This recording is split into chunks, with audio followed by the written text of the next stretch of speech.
Hello everyone, एक बार फिर स्वागत है आप सभी का अपने यूट्यूब चैनल पर। तो फ्रेंड, जैसा कि आप थंबनेल पे देख ही चुके हो, आज की इस वीडियो में हम डिस्कस करेंगे टीचिंग एप्टीट्यूड और एटीट्यूड के कुछ इंपॉर्टेंट क्वेश्चंस जो मिले आपको आगामी एचपीयू बीएड एंट्रांस 2026 के एग्ज़ाम के लिए। ये क्वेश्चन जो होंगे वो आपको काफ़ी हेल्पफुल साबित होंगे। तो फ्रेंड्स, अगर आप एचपीयू बीएड एंट्रांस 2026 की तैयारी कर रहे हो तो इसके लिए मैंने एक अलग से प्लेलिस्ट बनाई है, जिसका जो लिंक है वो मैंने डिस्क्रिप्शन बॉक्स में दे दिया है। आप वहां पर जाकर वीडियोस देख सकते हो। वहां पर आपको सभी सेक्शंस की वीडियोस आपको देखने को मिलेंगी। तो फ्रेंड्स, वीडियो को शुरू करने से पहले टीचिंग एप्टीट्यूड और एटीट्यूड के क्वेश्चंस के बारे में बात कर लेते हैं। तो ये जो क्वेश्चन है, आपसे एग्जाम में 40 क्वेश्चन जो है वो टोटल पूछे जाएंगे। 40 मार्क्स के हर एक क्वेश्चन जो होगा वो आपका 1 मार्क्स का होगा। अब इन क्वेश्चंस में क्या होता है, टीचिंग एप्टीट्यूड और एटीट्यूड के जो क्वेश्चंस होते हैं इसके बारे में मैं थोड़ा सा आपको बता देता हूँ कि आपने कैसे अटेम्प्ट करने हैं, ठीक है, कैसे प्रैक्टिस करनी है।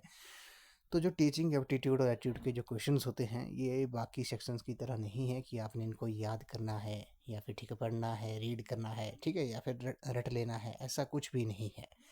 जो टीचिंग एप्टीट्यूड और एटीट्यूड के जो क्वेश्चंस होते हैं, टीचिंग एप्टीट्यूड और एटीट्यूड के जो क्वेश्चंस होते हैं, वे उनके बारे में थोड़े से की पॉइंट्स के बारे में आपको बता दूं कि आपने कैसे अटेम्प्ट करना है। तो पहली बात जो है, ये जो क्वेश्चंस होते हैं ये अंडरस्टैंडिंग बेस्ड होते हैं, ठीक है। अंडरस्टैंडिंग बेस्ड क्वेश्चन होते हैं। अंडरस्टैंडिंग बेस्ड ये क्वेश्चन होते हैं। और पहली बात, आपने जब भी इन क्वेश्चंस के आपने आंसर देने हैं, जब भी आपने ये क्वेश्चन एग्ज़ाम में अटेम्प्ट करने हैं, तो पहली बात है कि आपने खुद को एज अ टीचर मानकर आपने चलना है। और इन क्वेश्चंस के जो आंसर है वे आपने खुद को एज अ टीचर मान के देने हैं, ठीक है। और क्वेश्चन को आपने 2 या 3 बार रीड करना है, हिंदी में भी और इंग्लिश में भी आपने क्वेश्चंस को रीड करना है 2 या 3 बार। और ख़ुद को आपने पहले एज अ टीचर मान के आपने इन क्वेश्चंस के आंसर देने हैं। दूसरी बात कि आपने इनके क्वेश्चन के आंसर जो है वो पॉजिटिव वे में देने हैं, सकारात्मक वे में आपने इन क्वेश्चंस के आंसर देने हैं। बाकी आप इन क्वेश्चंस की जितनी प्रैक्टिस करोगे उससे आपकी प्रैक्टिस अच्छी हो जाएगी, आपको आइडिया लग जाएगा कि इस क्वेश्चन का जो आंसर होगा वे क्या होगा। बाकी इसमें ऐसा कुछ नहीं है कि आपने इन क्वेश्चंस को याद करना है। बाकी ये आपके अंडरस्टैंडिंग के ऊपर ये क्वेश्चन जो है वो मैटर करते हैं कि आप किस वे में इसका आंसर देते हो, ठीक है। और खुद को एज अ टीचर और पॉजिटिव वे में ही आपने इनके आंसर देने हैं। और जितने हो सके उतनी आपने इन क्वेश्चंस की आपने प्रैक्टिस करनी है।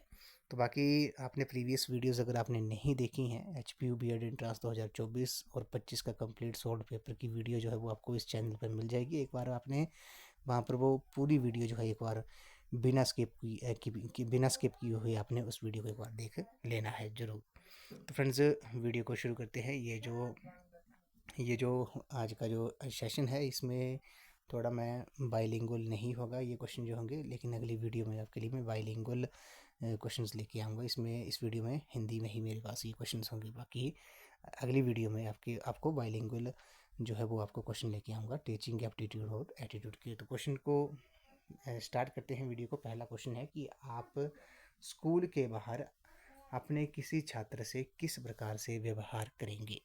तो क्वेश्चन में बोला गया है कि अगर आपको स्कूल के बाहर कोई अपना स्टूडेंट मिलता है तो उस स्टूडेंट के साथ आपका जो बिहेवियर होगा, व्यवहार होगा, वे आप उनसे कैसा करेंगे।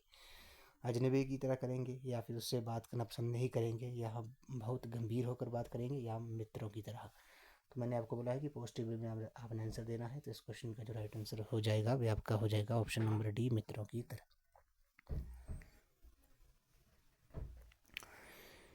नेक्स्ट क्वेश्चन पे चलते हैं। अगले क्वेश्चन में बोला गया कि आपके विचार में शिक्षा का जो उद्देश्य है वे होना चाहिए। तो आपके आइडिया में जो एजुकेशन का जो उद्देश्य है वे कैसा होना चाहिए। तो इस क्वेश्चन का जो राइट आंसर होगा, पहले आपने क्वेश्चन को 1 या 2 बार रीड करना है, हर एक ऑप्शन को बिल्कुल ध्यान से पढ़ना है, 2 या 3 बार रीड करना है। तो आपके विचार में शिक्षा का जो उद्देश्य है वे होना चाहिए, कैसा होना चाहिए। तो इस क्वेश्चन का जो राइट आंसर हो जाएगा वे आपका ऑप्शन नंबर डी हो जाएगा। बालकों का सर्वांगीण विकास जो है इस क्वेश्चन का राइट आंसर है ऑप्शन नंबर डी।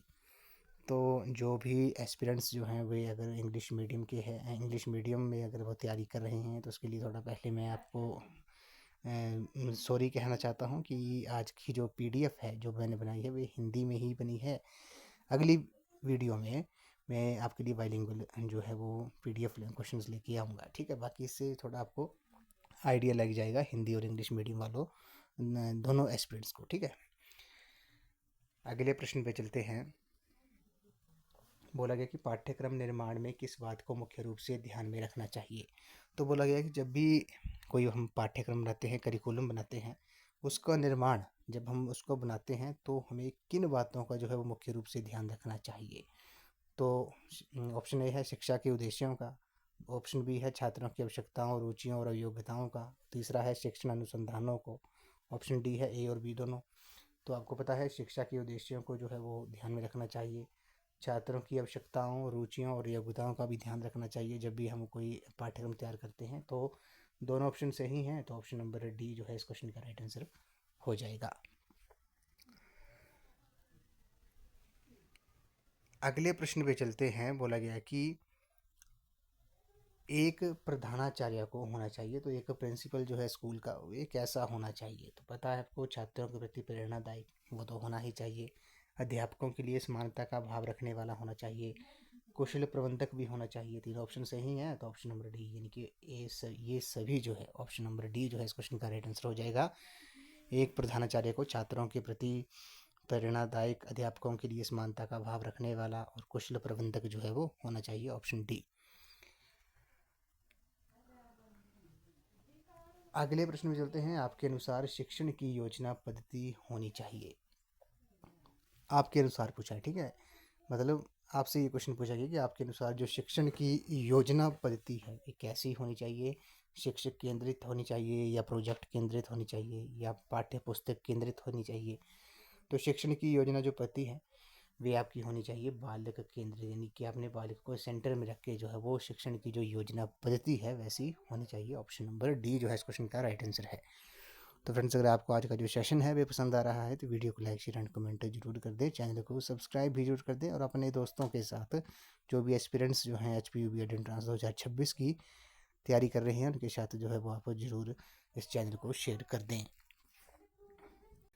अगले प्रश्न में चलते हैं। अध्यापक मुख्य रूप से किसके प्रति जवाबदेह होता है। तो एक टीचर जो है वो किसके प्रति जवाबदेह होता है। तो इस क्वेश्चन का जो राइट आंसर हो जाएगा अभी आपका ऑप्शन नंबर ए हो जाएगा, समाज और छात्रों के प्रति जो है वो एक अध्यापक जो है वो मुख्य रूप से जवाबदेह होता है, ठीक है। ऑप्शन ए इस क्वेश्चन का राइट आंसर है। तो फ्रेंड्स, मैं आपको बार बार बोल रहा हूँ कि ये क्वेश्चन जो है इन क्वेश्चंस को आपको जितनी प्रैक्टिस करोगे उतना आपको बेनिफिट मिलेगा एग्जाम में।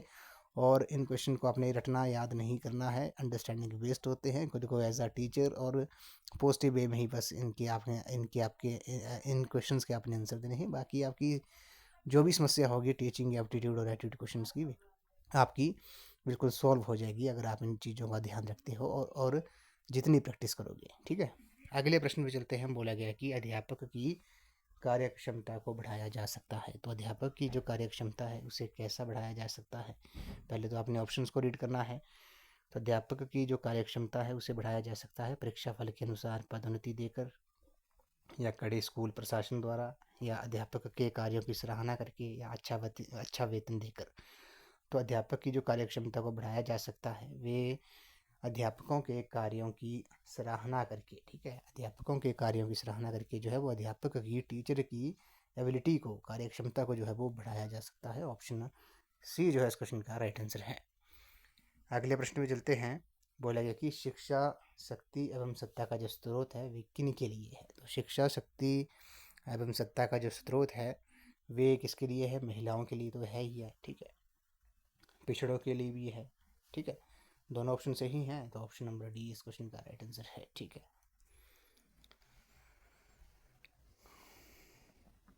अगले प्रश्न में चलते हैं। भारत में शिक्षित बेरोजगारी का जो प्रमुख कारण है वे क्या है। अब हमारी कंट्री में जो शिक्षित बेरोजगारी है इसका जो मुख्य कारण है वे क्या है।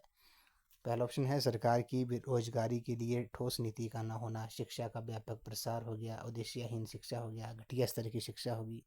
तो इस क्वेश्चन का जो सही आंसर हो जाएगा अभी आपका ऑप्शन नंबर ए हो जाएगा।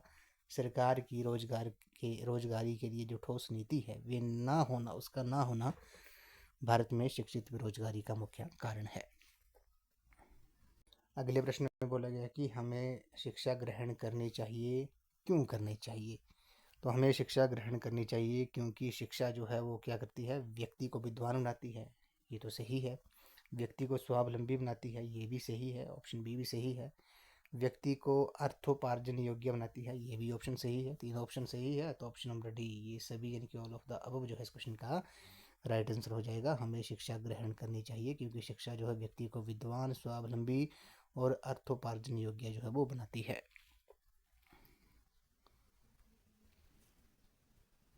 अगले प्रश्न में चलते हैं। बोला गया कि अभिभावक मुलाकात दिवस की सबसे अधिक आवश्यकता पड़ती है। अब आपने देखा होगा कि पेरेंट्स टीचर मीटिंग जो होती है स्कूलों में होती है, आपको पता है। अब बोला कि इसकी जो सबसे अधिक आवश्यकता है, ज़रूरत है, वे किन कक्षाओं में पड़ती है? वो आपको पता है प्राइमरी कक्षाओं में, माध्यमिक कक्षाओं में भी होती है, सेकेंडरी कक्षाओं में भी होती है पेरेंट्स टीचर मीटिंग। तो सबसे अधिक पूछा है, सबसे अधिक जो है मतलब सबसे ज़्यादा जो है वो आवश्यकता पड़ती है कहाँ पर? वो पड़ती है प्राइमरी कक्षाओं में पड़ती है, प्राइमरी एजुकेशन में पड़ती है, प्राइमरी क्लासेस में पड़ती है। क्योंकि ये अगर बच्चे का बेस अच्छा होगा, बेस ठीक होगा बच्चों का, तो उससे जो है वो आगे उन्हें दिक्कत नहीं आती है। बेसिक कंसेप्ट मान लो प्राइमरी प्राइमरी में क्लासेस में बच्चे का बेसिक अच्छा होगा, तो आगे की सेकेंडरी में माध्यमिक मिडिल क्लासेस में उन्हें दिक्कत नहीं आएगी। ठीक है। तो अभिभावक मुलाकात दिवस की जो सबसे सबसे अधिक आवश्यकता है वे पड़ती है प्राइमरी कक्षाओं में, प्राइमरी क्लासेस में।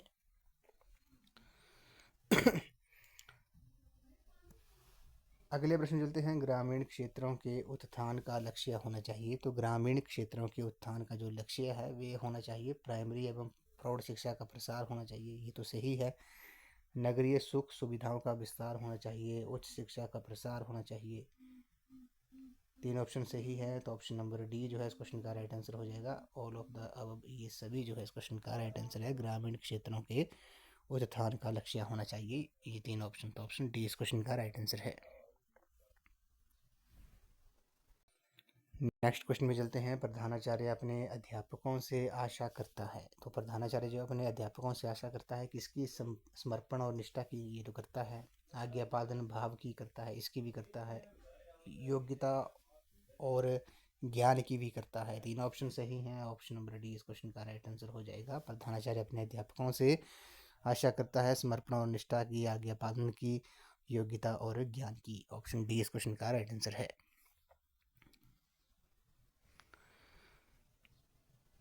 अगले प्रश्न पे चलते हैं। अभिभावक अपने बालकों के लिए अध्यापकों से आशा करते हैं। तो जो पेरेंट्स होते हैं वे अपने बालकों के लिए अध्यापकों से आशा करते हैं, किसकी करते हैं? निष्पक्ष व्यवहार की, इसकी तो करते ही हैं। सहानुभूति और प्रेम की भी करते हैं। ठीक है, तो दोनों ऑप्शन सही हैं। योग्यता और ज्ञान की भी करते हैं। अब यहाँ पे जो है तीन ऑप्शन सही हैं, तो ऑप्शन डी को हम मान के चलेंगे, ए और बी दोनों जो है इस क्वेश्चन का राइट आंसर है।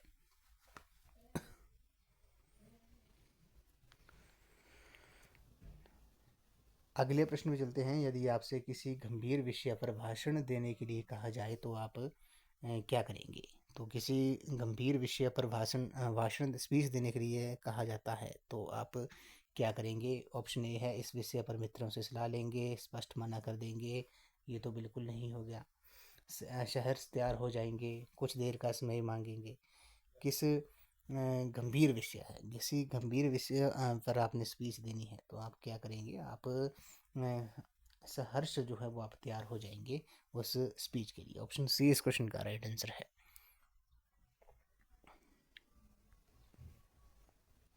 अगले प्रश्न में बोला गया कि आज के वैज्ञानिक युग में छात्रों को आध्यात्मिकता का जो ज्ञान देना है वे क्या है? तो वे जो है वो ज़रूरी है, आवश्यक है। आध्यात्मिकता का ज्ञान भी होना चाहिए। ठीक है। अगले प्रश्न में चलते हैं। विद्यालय के सभी कार्यक्रमों में भाग लेना चाहिए क्योंकि इससे क्या होता है? तो विद्यालय के सभी कार्यक्रमों में भाग लेना चाहिए, इससे क्या होता है? सीखने का अवसर मिलता है, व्यक्तित्व का विकास होता है, आत्मविश्वास के विकास में सहायता मिलती है। तीनों ऑप्शन सही हैं, ऑप्शन नंबर डी इस क्वेश्चन का राइट आंसर हो जाएगा, ये सभी। अगले प्रश्न में चलते हैं। किसी भी विषय वस्तु को छात्रों को सरलता से सिखाने के लिए अध्यापक का सर्वप्रथम जो गुण है वे होना चाहिए। तो किसी भी विषय वस्तु को छात्रों को सरलता से सिखाने के लिए अध्यापक का जो सर्वप्रथम गुण है वे क्या होना चाहिए? सरलता मतलब किसी भी विषय वस्तु को जो है वो अगर छात्रों को आपने बिल्कुल सरल यानी कि सिंपल वे में सिखाना है तो अध्यापक का जो सर्वप्रथम गुण जो है वो ये क्या होना चाहिए? आत्मविश्वास, ये तो नहीं है, ठीक है। विषय वस्तु का ज्ञान, ये जो है विषय वस्तु का ज्ञान जो है ये होना चाहिए, मास्टरी होनी चाहिए विषय वस्तु का जो है वो कंप्लीट नॉलेज होना चाहिए टीचर को अपने सब्जेक्ट से रिलेटेड। अगले प्रश्न चलते हैं, विद्यालय में खेलों का आयोजन का जो उद्देश्य है वह क्या होता है? तो स्कूल में खेलों के आयोजन का जो उद्देश्य होता है वह होता है बालिका का सर्वांगीण विकास करना, ठीक है। बालिका का सर्वांगीण विकास होना, चहुमुखी विकास जो है वो बालिका का होना चाहिए। ऑप्शन डी इस क्वेश्चन का राइट आंसर है। अगले प्रश्न चलते हैं, एक छात्र की दृष्टि से विद्यालय में छात्र संघ संगठन के बारे में आपकी क्या धारणा है? तो आपने देखा होगा कि स्कूल में जो छात्र संघ संगठन होते हैं उसके बारे में आपकी धारणा क्या है? इससे क्या होता है? इनसे कोई लाभ नहीं है, ऐसा तो नहीं है। विद्यालय में दादागिरी फैलती है, ये भी गलत है। शिक्षकों के अन्यायों के विरुद्ध लड़ने का एक साधन है, ऐसा भी नहीं है। छात्रों में नेतृत्व की भावना बढ़ती है, ठीक है, छात्रों में नेतृत्व की भावना बढ़ती है। तो विद्यालय में जो छात्र संघ संगठन होते हैं उसके बारे में जो धारणा है उससे जो है वो छात्रों में लीडरशिप की जो भावना है वो बढ़ती है। ऑप्शन नंबर डी इस क्वेश्चन का राइट आंसर हो जाएगा। अगले प्रश्न चलते हैं, यदि कोई अभिभावक आपसे मिलने कभी नहीं आता है तो आप क्या करेंगे? कोई पेरेंट्स जो है किसी स्टूडेंट के भी अगर आपसे मिलने कभी नहीं आता है तो आप क्या करेंगे? बालकों को दंड देना प्रारंभ कर देंगे? ऐसा नहीं है, ऐसे ऑप्शन कहीं कभी भी सही नहीं होंगे। बालक पर ध्यान नहीं देंगे? ऐसा भी नहीं है। उनसे स्वयं मिलने जाएंगे? ये ऑप्शन सही है। ऑप्शन नंबर सी इस क्वेश्चन का राइट आंसर है।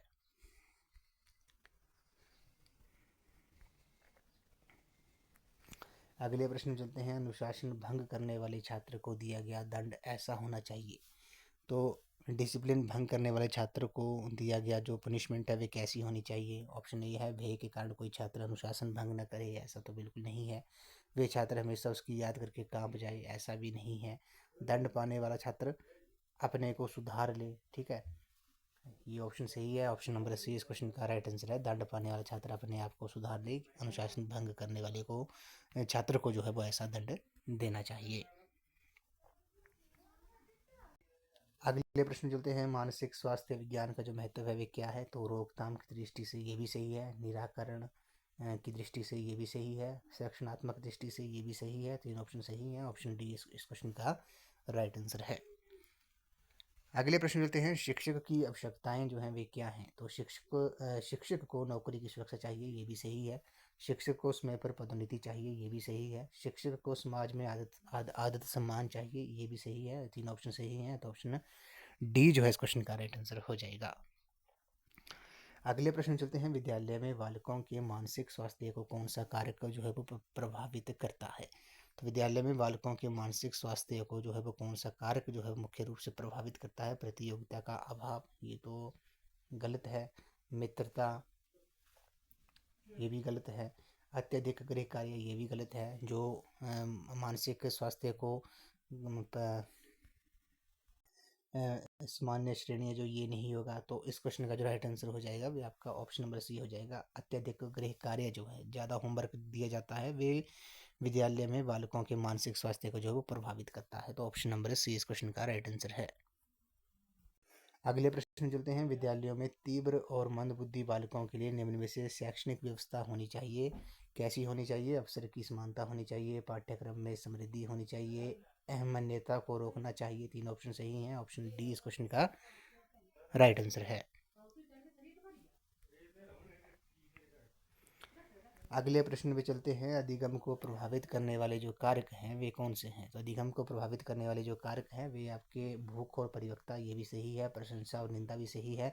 शिक्षण पद्धति और अभ्यास, ये भी सही है। तीन ऑप्शन सही हैं। ऑप्शन डी इस क्वेश्चन का राइट आंसर है। अगले प्रश्न चलते हैं, निर्देशन की आवश्यकता होती है, तो निर्देशन की जो आवश्यकता होती है वे कहाँ होती है? समायोजन के लिए होती है, या अपनी रुचियों और सामाजिक आवश्यकताओं के अनुसार भावी जीवन की योजना के लिए होती है, या विकास के लिए होती है, या उपरोक्त में से कोई नहीं? तो निर्देशन की जो आवश्यकता होती है वे अपनी रुचियों और सामाजिक आवश्यकताओं के अनुसार भावी जीवन की योजना के लिए होती है। अगले प्रश्न चलते हैं, छात्र परामर्श का जो संबंध है, छात्र परामर्श का जो संबंध है वे उसके जीवन साथी से है? ऐसा नहीं है। छात्र की क्षमताओं के अनुकूल उचित स्थिति प्राप्त करने से है, या फिर शैक्षिक जीवन को प्रभावित करने वाली समस्याओं से है, या उपरोक्त में से कोई नहीं? तो छात्र परामर्श का जो संबंध है वे छात्र की क्षमताओं के अनुकूल उचित स्थिति प्राप्त करने से है। अगले प्रश्न चलते हैं, विद्यालय में शिक्षक बालकों के समायोजन के लिए कौन सा कार्य नहीं करेगा? तो विद्यालय में शिक्षक बालकों के समायोजन के लिए कौन सा कार्य जो है वो नहीं करेगा? सहानुभूति व्यवहार हो गया, व्यक्तिगत शिक्षण की व्यवस्था हो गया, संवेगात्मक स्थिरता लाने का प्रयास, ये या फिर कठोर दंड देकर कार्य करवाना। तो शिक्षक जो है वो कठोर दंड देकर कार्य करवाने का कार्य जो है वो शिक्षक बालकों के समायोजन के लिए नहीं करेगा। ऑप्शन डी इस क्वेश्चन का राइट आंसर है। अगले प्रश्न चलते हैं, निम्न में से कुसमायोजित बालक है तो असामाजिक, स्वार्थी एवं स्वार्थता दुखी होता है, ये भी सही है। परिवेश को अनुकूल बनाने में समर्थ होता है, ये भी सही है। साधारण सी बाधा उत्पन्न होने पर मानसिक संतुलन खो देता है। तीन ऑप्शन सही है, तो ऑप्शन डी इस क्वेश्चन का राइट आंसर है। अगले प्रश्न चलते हैं, समायोजन की जो प्रक्रिया है वे समायोजन की जो प्रक्रिया है वे कैसी है? गतिशीलता है, स्थिरता है, या फिर स्थानापन्न है, या मानसिक है? तो समायोजन की जो प्रक्रिया है वे क्या है? वे आपकी गतिशीलता है। ऑप्शन ए इस क्वेश्चन का राइट आंसर है। इस वीडियो को लास्ट क्वेश्चन है, बोला गया कि अंधे बालकों को शिक्षण दिया जाता है, तो अंधे बालकों को जो शिक्षण दिया जाता है वे ब्रेल लिपि द्वारा दिया जाता है। ऑप्शन नंबर सी जो है इस क्वेश्चन का राइट आंसर है। तो फ्रेंड्स, आज की इस वीडियो में बस इतना ही। आज हमने टीचिंग एप्टीट्यूड और एटीट्यूड की कुछ प्रैक्टिस क्वेश्चन मैं आपके लिए लेके आया था कि किस टाइप के जो क्वेश्चन है वो एग्ज़ाम में पूछे जाते हैं। तो बाइलिंगुअल क्वेश्चन नहीं थे, उसके लिए मैं माफ़ी चाहता हूँ। इंग्लिश मीडियम वाले जितने भी एस्पिरेंट्स हैं उनके लिए मैं अगली जो वीडियोस हैं वे आपके लिए बाइलिंगुअल ही लेके आऊँगा, तो इसके लिए थोड़ी सी मैं आपसे माफ़ी चाहता हूँ। बाकी इससे थोड़ा आपको आइडिया लग गया होगा कि किस टाइप के जो क्वेश्चंस हैं वो एग्ज़ाम में पूछे जाते हैं।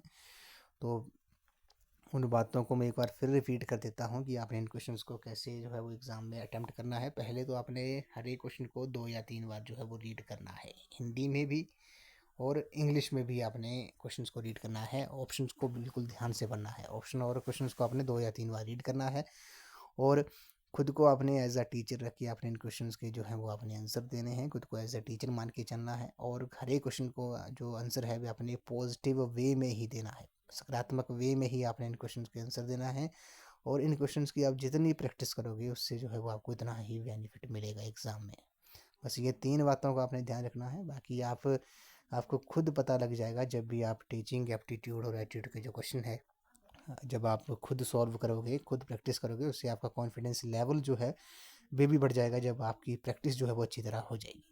बाकी प्रीवियस वीडियोस आपने देख लेनी है, डिस्क्रिप्शन बॉक्स में लिंक दे दिया है, वहाँ पर सभी सेक्शंस की वीडियोस आपको देखने को मिलेंगी प्लेलिस्ट में, सभी सेक्शंस की। तो अगर आपने अप्लाई नहीं किया है ऑनलाइन तो आप अप्लाई कर सकते हो, ठीक है। जितना जल्दी आपने अप्लाई कर देना है, 23 मई को आपका एग्ज़ाम जो है वो कंडक्ट किया जाना है। बाकी आपने ज़्यादा स्ट्रेस नहीं लेना है एग्ज़ाम का। मैं आपको सभी सेक्शन का जो सभी सेक्शन के सिलेबस जो है वो कवर करवा दूंगा, चाहे वो Hindi, English, HPGK, Indian GK, commission and committees, teaching aptitude और एप्टीट्यूड हो गया, रीजनिंग हो गया, ठीक है। सभी सेक्शंस का जो सिलेबस है वो मैं आपको कवर करवा दूंगा वीडियोस के माध्यम से भी, ठीक है। और बाकी अगर आपके लिए कोई अनाउंसमेंट होगी जैसे, ठीक है, तो वो मैं आपको वीडियोस के माध्यम से ही आपको बता दूंगा। बाकी आपने रेगुलर वीडियोस ज़रूर देखनी है बिना स्किप किए हुए। और एक बात और कि अगर आपने जो कुछ पढ़ा है उसका रिवीजन ज़रूर करना है। सुबह आपने पढ़ा है तो उसका आपने शाम को रिवीजन करना है, क्योंकि रिवीजन से ही सिलेक्शंस होती हैं, ठीक है। और रिवीजन से ही सिलेक्शंस होती हैं। बाकी आपने ज़्यादा एग्ज़ाम का जो है वो स्ट्रेस नहीं लेना है। बस आपकी जितनी प्रैक्टिस होगी, जितनी आपकी मेहनत होगी, उसका आपका जो रिज़ल्ट है, उसका जो फल है वो आपको मिल ही जाएगा, ठीक है। बाकी आपने बिल्कुल स्ट्रेस फ्री होकर अपने एग्ज़ाम की तैयारी करनी है। अगर आपकी तरफ से कोई सजेशन है मेरे मेरे लिए तो आप कमेंट सेक्शन में या फिर मेरे को आप व्हाट्सएप के माध्यम से भी 9816270168 नंबर पर आप व्हाट्सएप भी कर सकते हो। ठीक है, तो फ्रेंड्स आज की इस वीडियो में बस इतना ही। आई होप आपको ये वीडियो पसंद आई होगी। तो वीडियो को लाइक शेयर एंड कमेंट जरूर कर दें और चैनल को सब्सक्राइब भी जरूर कर दें। बेल आइकन प्रेस करना ना भूलें और नोटिफिकेशन ऑन कर दें ताकि मेरी आने वाली हर वीडियो की नोटिफिकेशन आपको मिलती रहे। तो थैंक यू फ्रेंड्स।